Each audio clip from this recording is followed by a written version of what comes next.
길손주 목사님을 기억하시나요?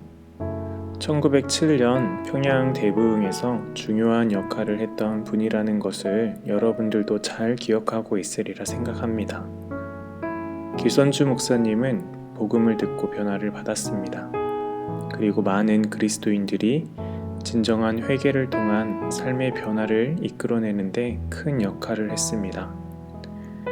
일사조약으로 외교권을 강탈당함으로 나라를 빼앗기는 상황 속에서 나라를 위한 구국 기도회를 이끌었습니다.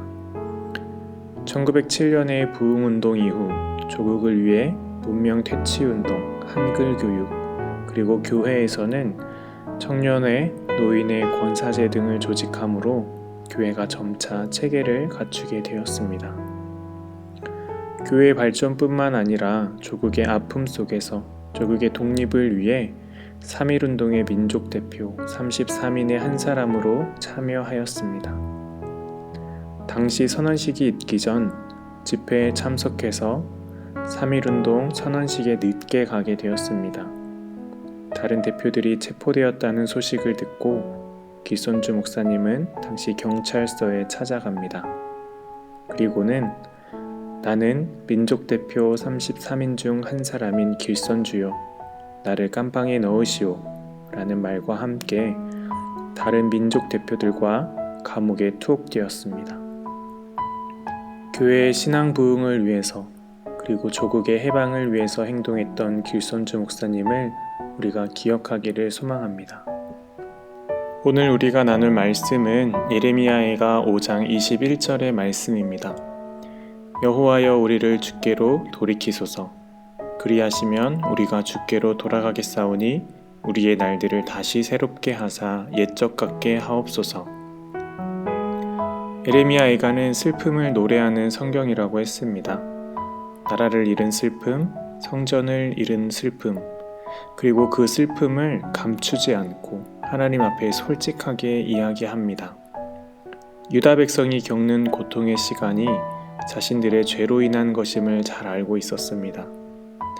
예레미야해가에서 화자는 하나님께 간구합니다. 여호와여 우리를 주께로 돌이키소서. 죄인임을 자백하고 하나님께 용서를 구하고 회개함으로 하나님께서 우리를 돌이켜 주시기를 간구합니다. 하나님께서 이 간구를 들으시고 새로운 날들을 허락하시기를 요청합니다.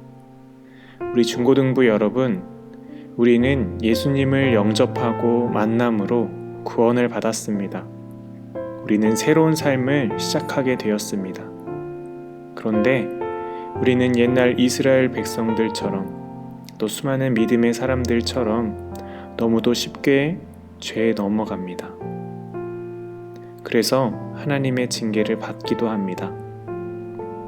하지만 오늘 성경에서 말하는 사람과 같이 또 수많은 믿음의 사람들처럼 죄에 넘어져서 쓰러져 있는 것이 아니라 다시 일어나 담대하게 하나님 앞에 나아갔으면 좋겠습니다.